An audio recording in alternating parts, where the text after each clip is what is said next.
She held the knife like she was hosting a late-night talk show, the patio lights bouncing off her champagne glass as if the spotlight wasn't enough. To Greg, she said, voice dripping with sarcasm, "My dear husband, who once told me I was dreaming too big." She turned, full theatrical pause, her heels clicking as she faced her guests. "Here's your cake, loser." And they laughed. The VP of marketing nearly choked on his spritzer. Some guy from sales slapped the table. Even her assistant, that nervous one who kept calling her boss lady, let out an awkward giggle and immediately looked at Greg like a kid caught breaking a vase. He didn't move, didn't flinch, just blinked slowly and glanced across the patio to where his parents were sitting, legs crossed neatly, both of them holding little dessert plates with untouched cake. His father's hand trembled slightly, not from the words, but from the Parkinson's. His mother, bless her, looked like she'd been kicked in the chest and was trying to decide whether to vomit or cry. And Dana, she just kept grinning like she'd landed the punchline of the decade. Greg looked back at her. Tall, sharp dress, diamond studs that didn't exist before the last business trip. He nodded once, slow and deliberate, as if noting the time of death of something he hadn't realized had flatlined months ago. He didn't say a word. He just turned toward the grill, flipped the burner off, and covered the ribs, because God forbid the sauce dry out. Someone came over to pat him on the shoulder. He didn't look up to see who. It didn't matter. Whoever it was had already laughed. It was supposed to be Dana's night. Her idea. Her homecoming from the glass ceiling, she called it. She'd insisted they hosted at their place, so my team sees I can be fun too, she'd said, handing Greg a to-do list like a corporate mandate. And he did it. Cleaned the deck. Set up the extra seating. Built a Spotify playlist labeled Dana's Big Night, with songs she used to dance to back when they still did things like that together. He even bought the cake. Red velvet. Her favorite. Gold lettering. Congratulations, Dana. She had scraped it off with a fork before the guest arrived. Said it looked too desperate. Then replaced it with that now immortal line written in black gel icing. He hadn't even noticed the switch until she cut it in front of everyone. "You knew I was joking, right?" she whispered to him later, when the crowd thinned and the music dulled. But he just gave her that same nod. The one that had carried him through 32 years of drafting failures, supplier drama, and boardroom layoffs. Not agreement. Not forgiveness. Just noted. What she didn't know, what no one did, was that Greg had already started seeing her clearly weeks ago. She thought he was invisible in that room. That he was just a prop in her power-fueled narrative. But the real show had already begun. And tonight, Dana forgot something very important. She forgot that even ghosts can watch. It started with the toothbrush. A second one. Blue. Slightly curved handle. Not his. Tucked behind the mouthwash like it belonged there. Greg had stood in front of the mirror that morning, toothbrush halfway to his mouth, staring at it like it was a hallucination. Dana had always been meticulous about her stuff, color-coded, compartmentalized, obsessive. She didn't just buy a new one, without tossing the old. And she sure as hell didn't forget which color was hers. He didn't say anything. That was Greg's specialty, not saying anything. It bought him time, gave him space to observe. And lately, there was a lot to observe. Late nights were chalked up to client demands. Locked screens to compliance protocols. She even blamed the new security policy when he couldn't access their shared tablet anymore. "It's the IT department.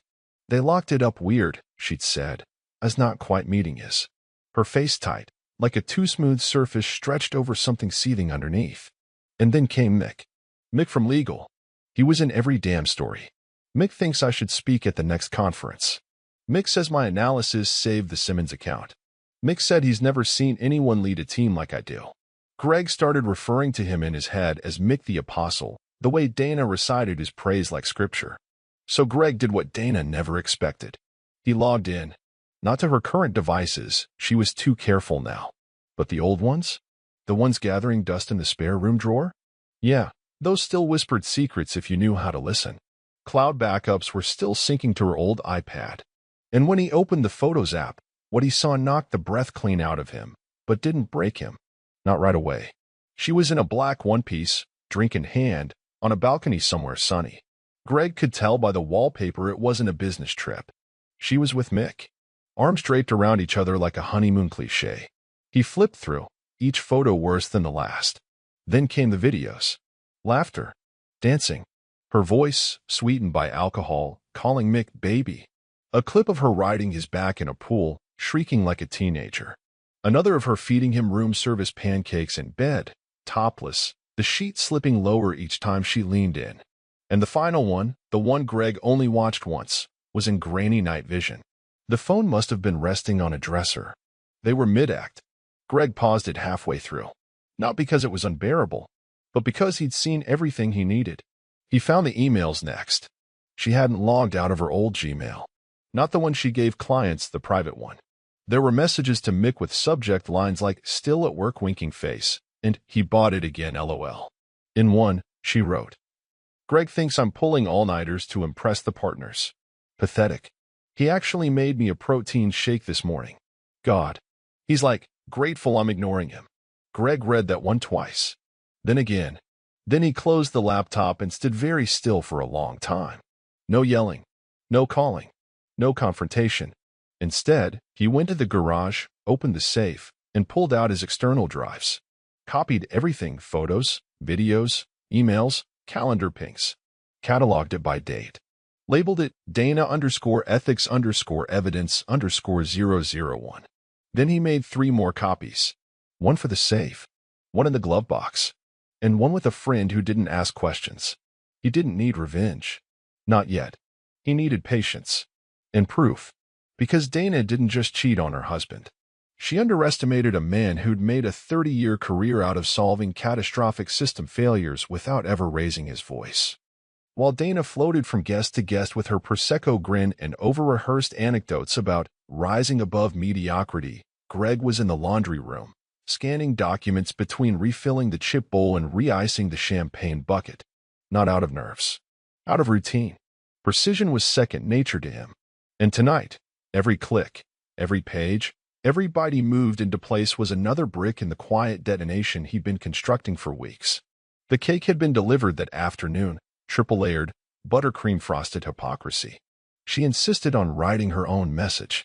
Greg had watched her scratch out the original congratulations and squeeze on her little roast with the steadiness of someone who thought cruelty was charisma.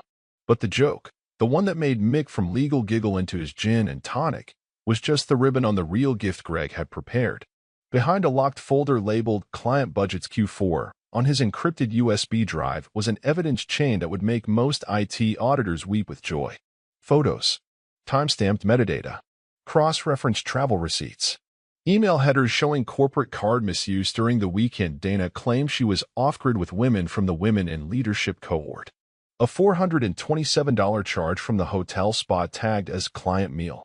A poolside selfie where Mick's hand was very much not in a professional location. He'd spent the last 3 weeks compiling it all like a seasoned archivist. The receipts. The calendar entries. The Slack messages. Even a Teams call recording where Mick referred to Dana as babe, and she didn't correct him, even though her direct reports were on the call. But that wasn't the real masterpiece. That came in the form of a brown envelope, sealed and waiting in his briefcase upstairs. Inside was a full draft of their financial separation agreement, tailored, notarized, clean. No messy drama. No hysterics. Just line items, asset division, pension adjustments, and a modest note in the margin. This is not a divorce filing yet. He'd also submitted a tip, anonymous, of course, to the company's ethics hotline. It was short. Just a file upload in 2 lines. Senior manager engaged in an ongoing affair with a subordinate. Used corporate resources for personal travel. Proof attached. He scheduled the submission for 7:45 a.m. the next morning. That way, it would be in the inbox before the first executive meeting. He wasn't being vindictive. He was being thorough. While Dana was clinking glasses and pretending the patio string lights made her look more approachable, Greg was setting the final permissions on the backup folder he'd created, shared only with one other email. A friend in legal compliance. No subject line. No signature. Just a link and the words. If something happens to me, make sure this reaches HR. He didn't expect danger. Dana wasn't the violent type. But the humiliation she'd fed him over months, years, quietly escalating until she thought herself untouchable, wasn't going to end with a cake and a snide toast. It would end when the system she worshipped turned on her. She always thought Greg was boring, steady, predictable. She forgot that predictable people make excellent planners. And this wasn't just a plan. It was a quiet execution with frosting on top. The guests left just before midnight, still laughing, though by then it was less at Dana's wit and more from the stale wine and overcompensating awkwardness that clung to the last hour like cheap perfume. A few compliments about the house, a passing, "Your husband's such a good sport," and then tires on gravel. Silence, except for the hum of the fridge and the faint bass line of the playlist Greg forgot to turn off. Dana walked in from the patio like she'd just closed a billion-dollar merger, kicked off her heels by the door, unzipped her dress in the kitchen like the house owed her a round of applause. Her lipstick was smudged and her smile was still sharp. There was glitter in her hair, and Greg made a note to vacuum the rug in the morning before his mother saw it. He stood at the sink, rinsing wine glasses. Quiet, efficient. Watching the red swirl down the drain felt oddly satisfying. She padded past him in a silk robe she hadn't worn in months, probably to remind him what he was losing or what Mick was currently enjoying. She paused at the foot of the stairs and tossed over her shoulder. "You took that well." He didn't turn, just set another glass upside down on the drying rack. Dana chuckled like they were in on the same joke. "You know I was joking, right?" Greg finally turned his head slightly. "Sure." Then back to rinsing. Just like that. No anger. No sarcasm. Just a flat note of indifference that clipped her ego like a loose wire. But she didn't notice. Not really. Because she wasn't listening. By the time he made it upstairs, she was in bed, sprawled diagonally like she always did when she thought she'd won something. He walked into the bathroom, brushed his teeth slowly, methodically, like he had all the time in the world. The blue toothbrush was still there, untouched. Another silent flag waving in her corner of the vanity. He didn't move it, just noted it. Again, when he walked into the bedroom, Dana looked up at him from her pillow. "It was a joke, Greg. You're not actually upset, are you?" He turned off the lamp, sat on the edge of the bed, then slid under the covers without facing her. The darkness closed in like an honest conversation no one wanted to start. She shifted beside him, then added with a small scoff, "God, you're so sensitive sometimes. That's part of the problem, you know?" Greg stared at the ceiling. He counted the slow, pulsing hum of the ceiling fan, an old habit from insomnia during deadlines years ago. Click, click, whir. The irony was that Dana had always framed him as the emotionally absent one.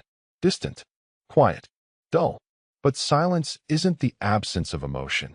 It's the warehouse where you store it until it stops screaming and starts planning. And he had been planning. What she didn't understand, what she never understood, was that Greg's silence wasn't surrender. It was surveillance. Dana wasn't joking. She never was. Not when she mocked his job, or the way he dressed, or the fact that he still called his mother every Sunday.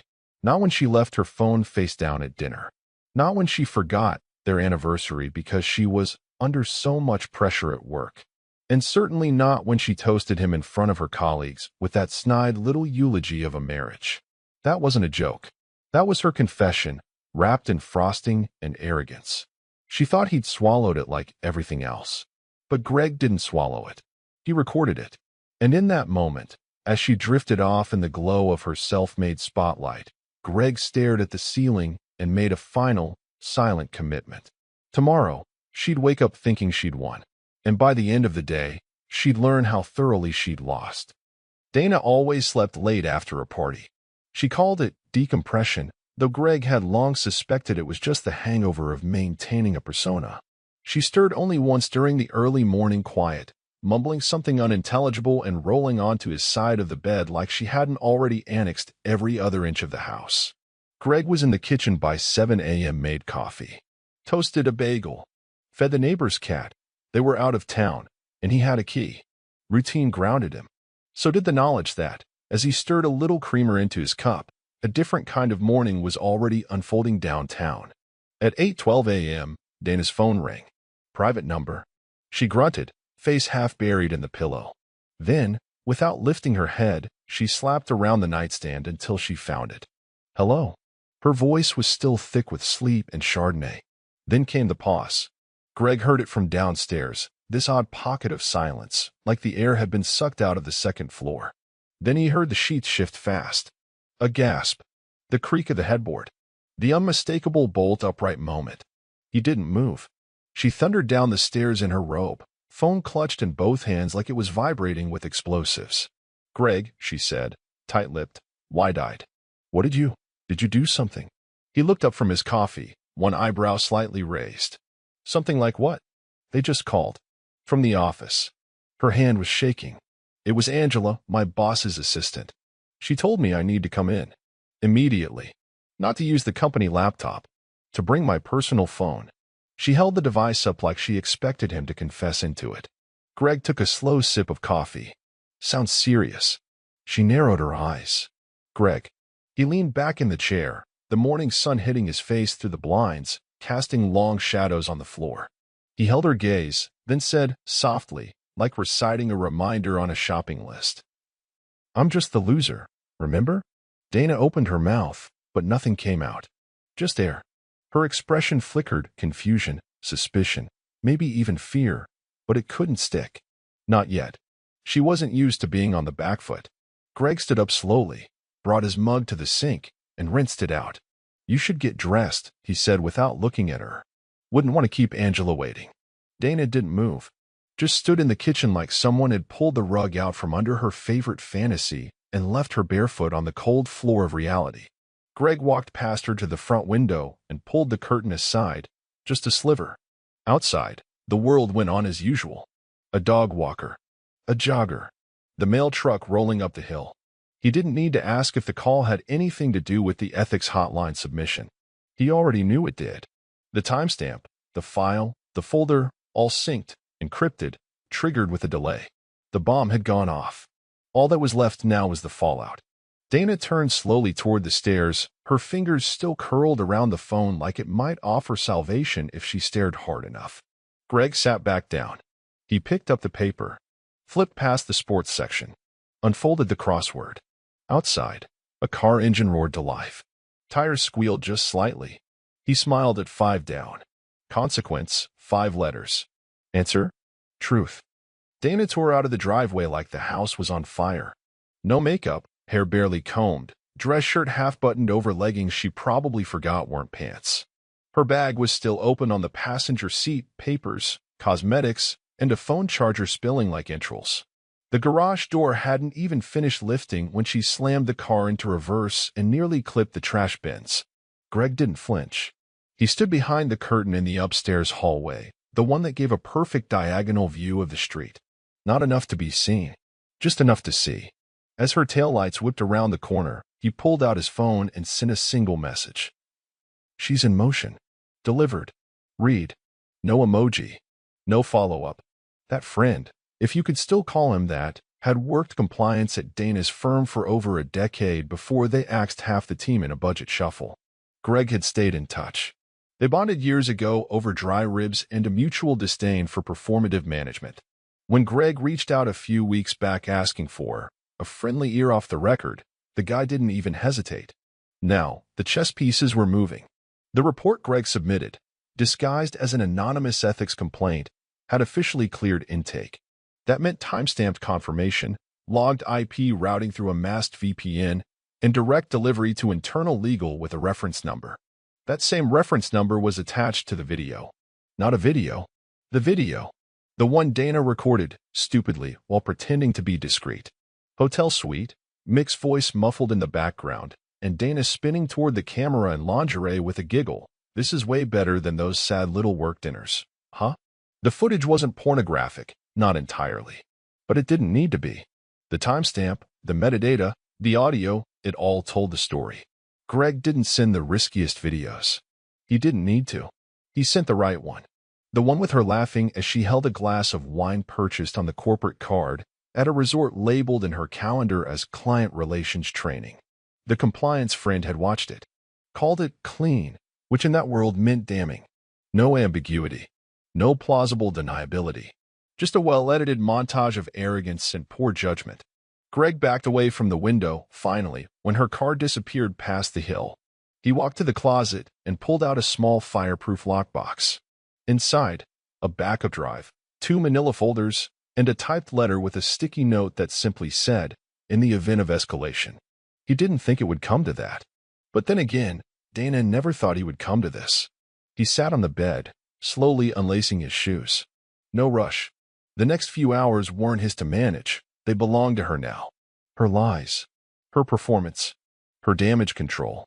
He imagined her trying to stay composed while Angela greeted her at the office. Trying to explain why her phone was ringing nonstop. Trying to act like everything was normal when her team was already whispering. Because word always spreads faster than memos. He imagined her eyes scanning every phase for signs of knowledge, every sentence for subtext.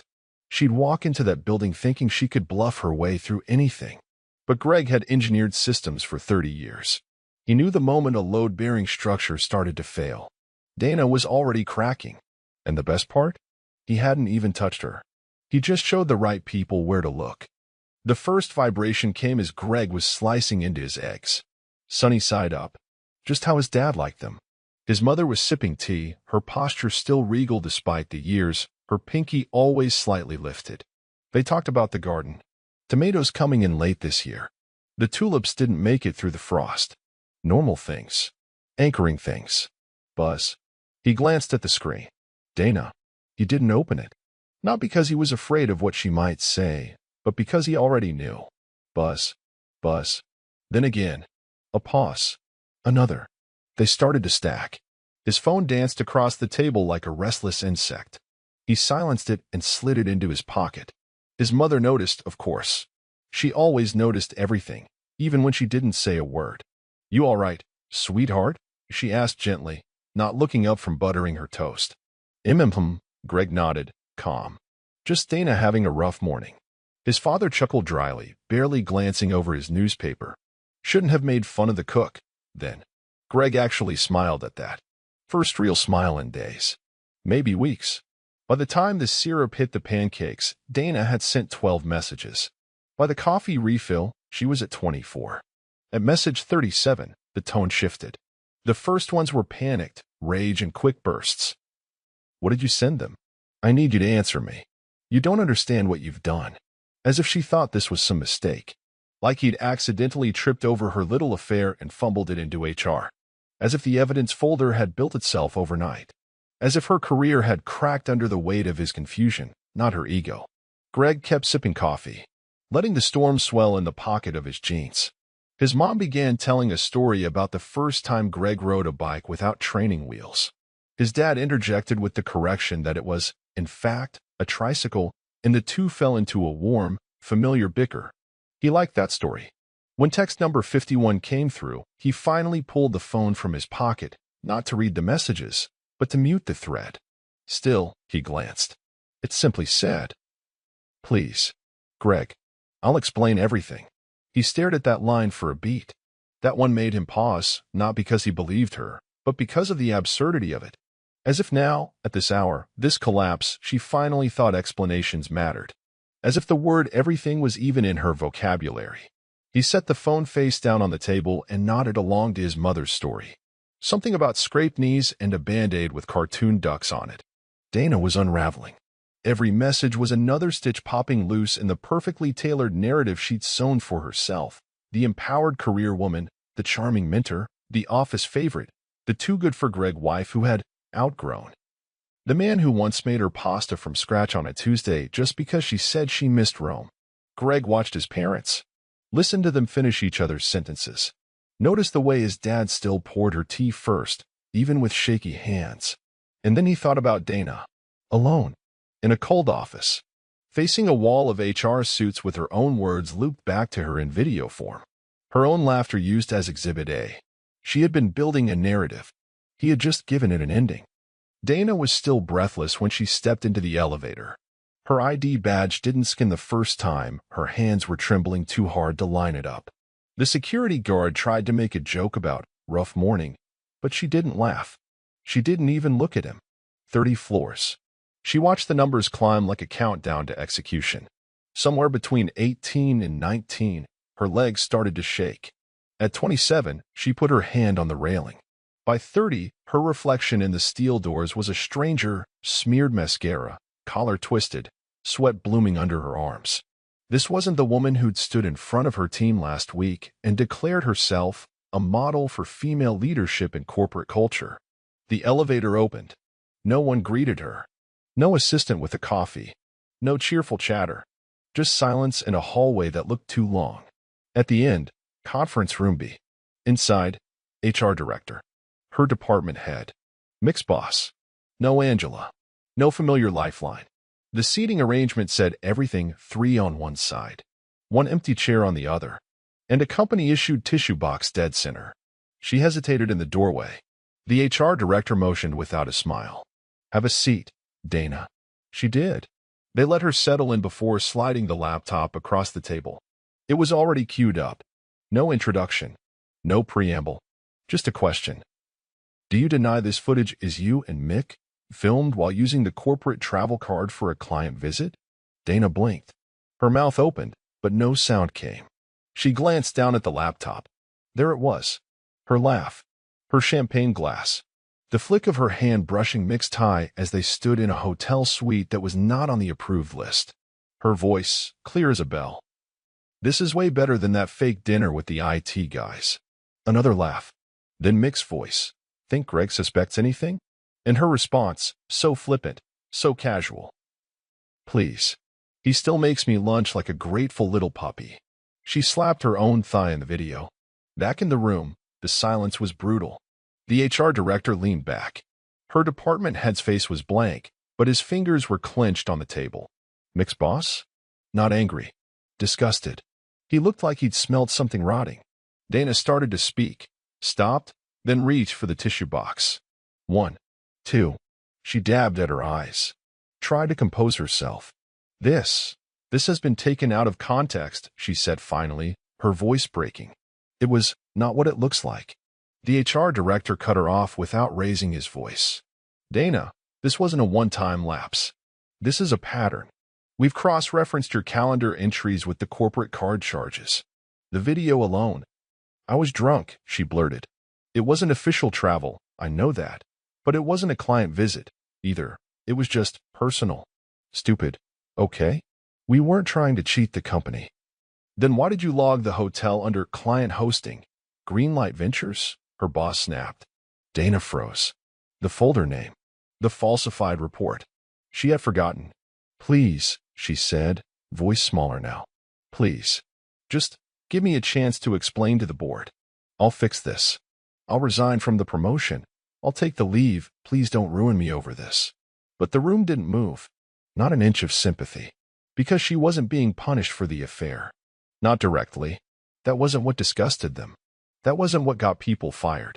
What got people fired was using the company's name, money, and credibility to finance a personal affair while simultaneously mocking a colleague, her own husband, and company resources on company time. That was what killed careers. And everyone in the room knew it. So when Dana began to cry, full, broken sobs, she wasn't just grieving the mistake. She was grieving the myth she built around herself. The untouchable star. And Greg? Greg had never needed to raise his voice. All he had to do was let the evidence speak louder than the persona. And it did. Mick broke before lunch. No spine, no fight, just a folded suit and a survival instinct. HR barely had to press. The minute they showed him the footage, he started sweating like a faucet and begging to handle this internally. But internal didn't mean quiet. It just meant fast. He played the only card men like him ever do when cornered. Blame the woman. "She pressured me," he said, trying to look wounded. "It wasn't like I wanted this. She made it seem like we had to take the trip. For optics. For team morale. I was afraid to say no, honestly." He made himself sound like a hostage. Like Dana was a siren in heels luring him into hotel receipts and misused budgets. Like he'd just been along for the ride, a good boy with bad judgment and a suddenly inconvenient erection. He called it a lapse. Just one. He called her charismatic, assertive, intimidating. And it worked. Sort of. By 11 a.m., Mick was terminated. Immediate dismissal. Badge deactivated. Security escorted him out the back. No time to pack his desk. Someone else would box up his stress ball collection and his company mug that read, "Trust me, I'm legal." Dana found out 30 minutes later. She was still in the conference room, waiting suspended in some kind of HR purgatory where coffee is withheld and clocks tick louder than your thoughts. When they re-entered, they had new expressions. Less disgust, more detachment. Like the decision had been moved from the heart to the ledger. Numbers, risk, damage control. Due to the nature of this ongoing matter, they said, you're being placed on unpaid administrative leave pending the outcome of a full internal investigation. Her voice cracked. Wait, unpaid? No one nodded. No one blinked. She stood, almost knocked over the chair, pacing like a trapped animal. This is a misunderstanding. You have no idea what he's been like at home. He pushed me to travel. He didn't support. The HR director lifted a hand. Dana, we've reviewed the footage. We've read the emails. The language alone violates 3 different conduct clauses in your leadership contract. And then came the nail. The promotion is being rescinded. That word. Rescinded. Not paused. Not reviewed. Gone. Everything she'd paraded around the office for the past month, title bump, salary upgrade, corner office with the little view of the skyline, gone. And by the time she left that conference room, pale and red-eyed with a face blotched by humiliation, her team already knew. Because Mick had mouthed off to one of the analysts while being escorted out. Because someone overheard the words hotel, affair, and HR cluster in the break room and posted a vague status on Slack. Some promotions don't age well. Her name was circulating like blood in shark water. And Dana, once the golden girl of the quarter, the face of the Women in Power campaign, was now radioactive. People didn't make eye contact. Even her assistant deleted "Congrats, boss lady" from her Instagram story. No calls. No messages. Just the quiet unraveling of everything Dana had built, tied neatly to a USB drive Greg had uploaded from their living room 24 hours earlier while she rehearsed her speech about vision and grit. And she still didn't know the worst part. That Greg hadn't even sent the most damning clip. He hadn't needed to. Because sometimes, the smallest leaks sink the grandest ships. And Dana? She was already deep below the waterline. The house was quiet again. No footsteps pacing upstairs. No barking into Bluetooth earbuds. No keyboard clatter as Dana fired off her daily gospel of micromanagement from the home office. Just the low hum of the refrigerator and the occasional creak of old wood settling like a body exhaling after holding its breath too long. Greg sat in the living room, legs crossed, rereading an old paperback he hadn't touched in years. It was missing the back cover. He didn't care. He wasn't really reading, anyway. It had been 2 days since Dana's implosion.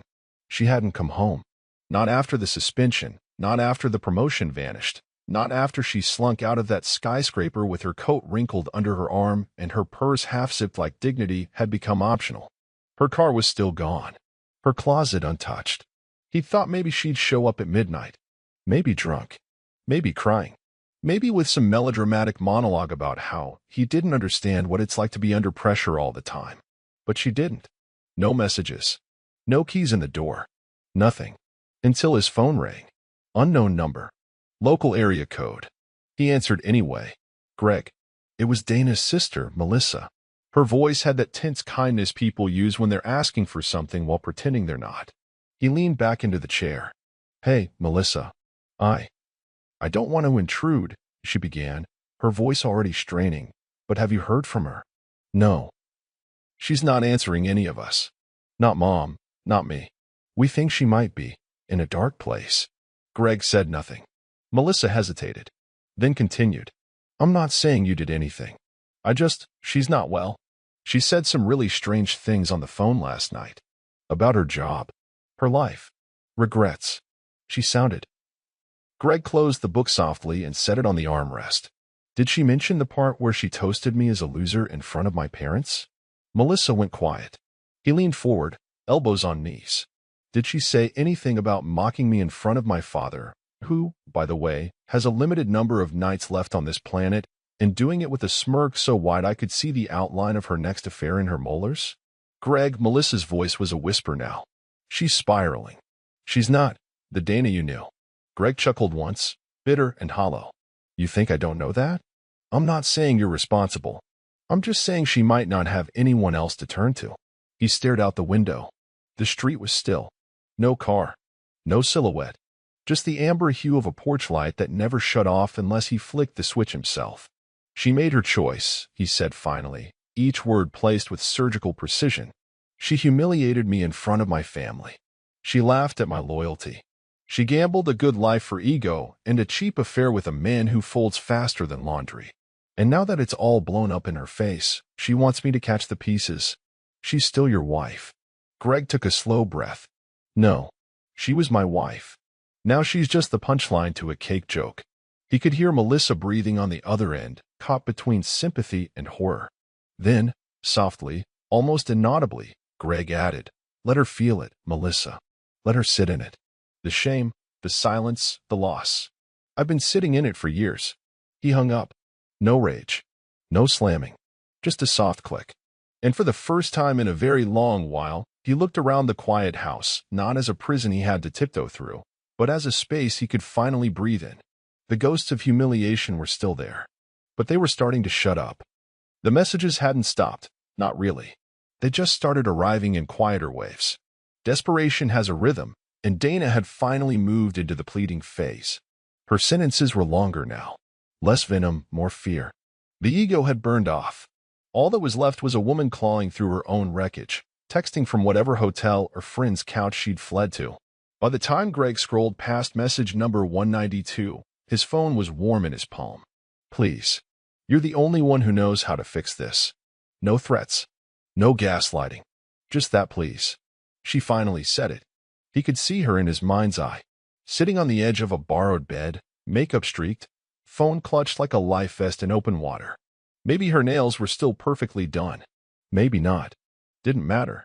She was unraveling now. He didn't respond right away. He went to the kitchen, refilled his coffee, sat at the same table where she once barked into her laptop while he brought her toast.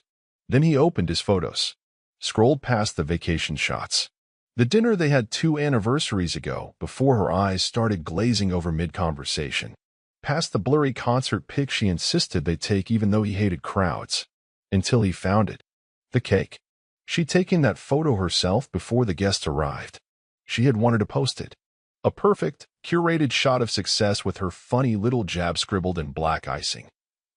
"To my husband. Thanks for nothing." She'd even done a second take because the lighting wasn't dramatic enough. Greg remembered that.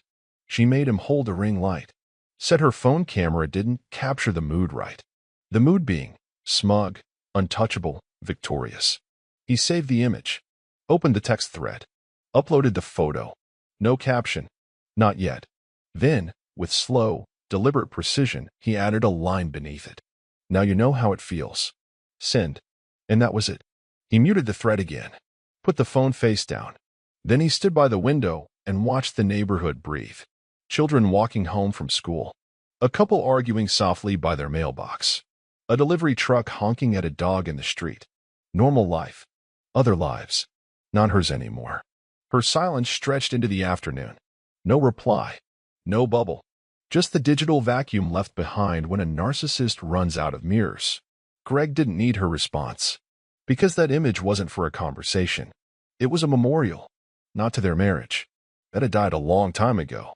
It was a funeral for the version of Dana who thought she could destroy him in public and still expect him to rescue her in private. The cake had just been sugar and sponge. But now it was a gravestone. And Dana? She'd finally read the inscription.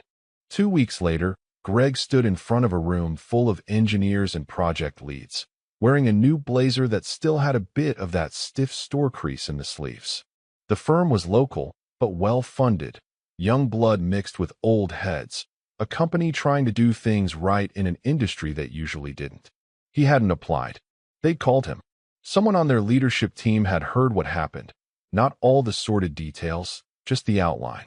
A long-married man in middle management who had handled a professional disruption with composure. That was the word they used, composure. The HR grapevine sanitized everything, but the core of it remained.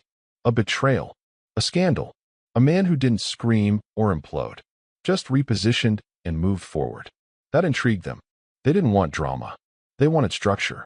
They wanted someone who could walk through a fire and not bring the smoke with him. The offer came fast: consulting lead, flexible hours, remote-friendly, triple his previous salary. He didn't even hesitate. He gave 2 weeks' notice at his old job, not out of obligation, but because closure mattered. He left clean. Empty desk. Thanked the admin staff. Declined the goodbye sheet cake someone had ordered at the last minute. He didn't need another cake. At the welcome luncheon, a younger guy named Brent, project manager, clearly bright but a little too eager, sat across from him with a salad he wasn't eating and said, "So what inspired the switch? After all these years?" Greg stirred his coffee, looked around. The room was warm, safe. No passive aggression, no performance masks. He leaned back and smiled. Not big, not smug, just a half smile like the beginning of a private joke. "A cake," he said. Brent blinked. "Sorry, a joke," Greg added, letting the words settle. "And the moment I realized silence is more powerful than revenge." Brent gave a polite chuckle, confused but respectful. He moved on, asked about project scopes, agile methodology, vendor procurement. Greg answered, calmly, clearly, like a man who hadn't just climbed out of a war zone, but had designed the map that trapped the enemy in it. Later that afternoon, while touring the office, he passed a break room with a whiteboard where someone had written in marker, "Speak softly and carry a big spreadsheet." He almost laughed. He thought of Dana, wherever she was now, probably crafting a new narrative, probably telling herself that Greg had ruined her career because he couldn't handle a strong woman, that it was retaliation, patriarchy, or some other buzzword she'd weaponized to avoid accountability. He didn't care. He didn't need an apology. The silence he'd left her in was louder than any apology she could fake. In his car that night, Greg opened the glove compartment and removed the USB drive. He held it in his hand, turned it over. Then he dropped it in the center console and closed it gently, not because he needed to forget, but because he no longer needed to remember. There are some victories that don't require parades, just peace.